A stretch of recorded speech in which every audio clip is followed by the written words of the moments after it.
All right, what is going on, family? So today we have a client that says he's shooting for something different for 2026, a new look. We're gonna see what we can actually create for him, see what we can make happen for him. And I just wanted to, I guess you could say vlog this. It is day 33 with 75 hard, and I think day 42 with Jesus. I'll correct myself if I'm wrong, but yeah, we finna actually get this one popping off. He should be rolling in a minute now, but yeah, let's see what we can make happen. Let's go.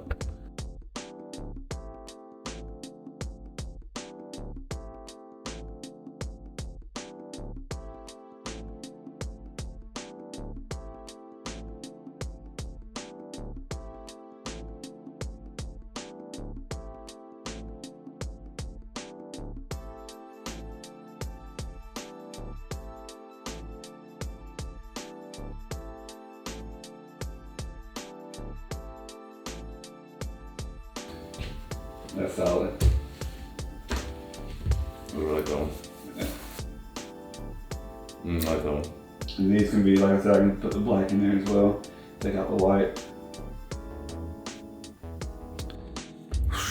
What is going on, family? So we just got done with this photo shoot, and I feel like it turned out amazing. By the grace of God, always, But it's day 33 of 75 hard, day 42 to freedom, day 42 with Jesus, and we are rolling.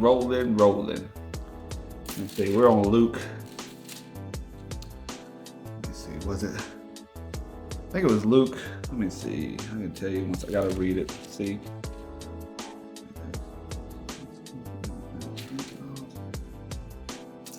I wanna say, I don't wanna be wrong. This morning I read it. Give me 1 second, guys. Sorry about that. Let's go over here and read where we were, see if it loads. It ain't gonna load because I'm connected to the camera, of course. Luke 12. Okay, I'm gonna read it from here. Some stuff, from Luke 12. Let's see, one of the main things. Luke 12. We read this guy.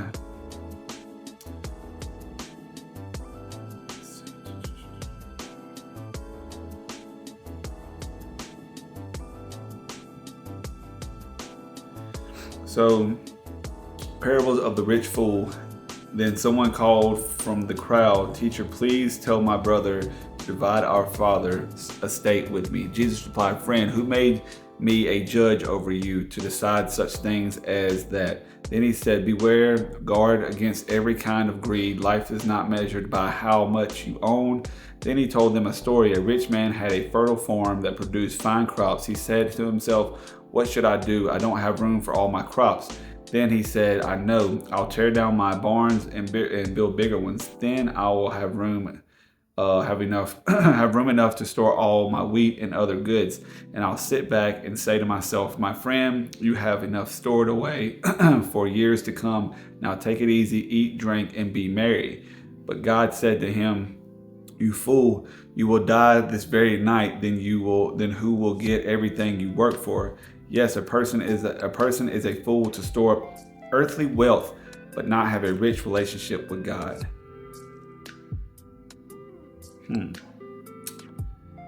That was just something I jumped on, but I think there was something like, I don't really have a scenario in that area, but I'm trying to think of which one actually.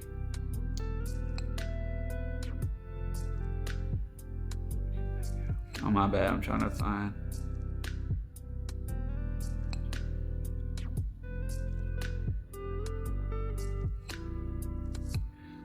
There was something in here. Okay, I think this might have been. Jesus causes division.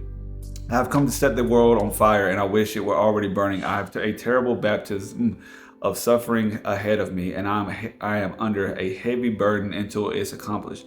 Do you think I have come to bring peace to the earth? No, I have come to divide people against each other. From now on, families will be split apart, three in favor of me and two against. are 2 in favor and 3 against. Father will be divided against son, and son against father, mother against daughter, and daughter against mother, and mother-in-law against daughter-in-law, and daughter-in-law against mother-in-law. Then Jesus turned to the crowd and said, when you see clouds beginning to form in the west, you say, here comes a shower. And you are right. When the south wind blows, you say, today will be a scorcher. And it is. You fools, you know how to interpret the weather signs of earth and sky, but you don't know how to interpret the present times. Why can't you decide for yourselves what is right? When you are on the way to court with your accuser, try to settle the matter before you get there. Otherwise, your accuser may drag you before the judge, who will hand you over to an officer who will throw you into prison. And if that happens, you won't be free again until you have paid the very last penny. The very last penny. There's a lot in this one that I can't say that I like resonate with. I guess not resonate, but like have a story to like actually speak of. This is kind of strange, to me, you know, like.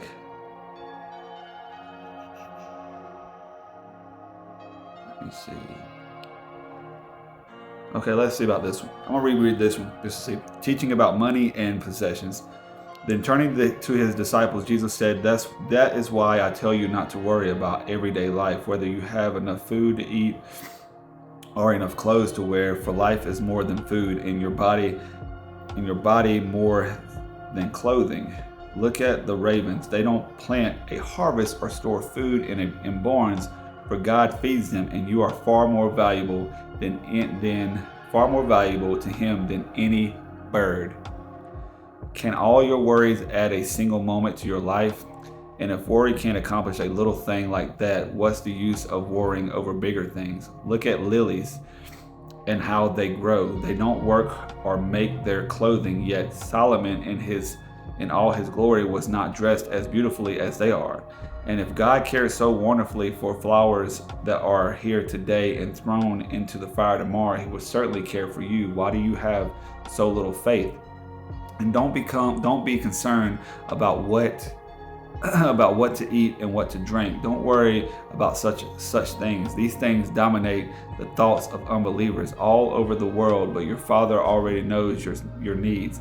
Seek the kingdom of God above all else, and he will give you everything you need. So don't be afraid, little flock, for it gives your Father great happiness to give you the kingdom. Sell your possessions and give to those in need. This will store up treasure for you in heaven, and the purses of heaven never get old or develop holes. Your treasure will be safe.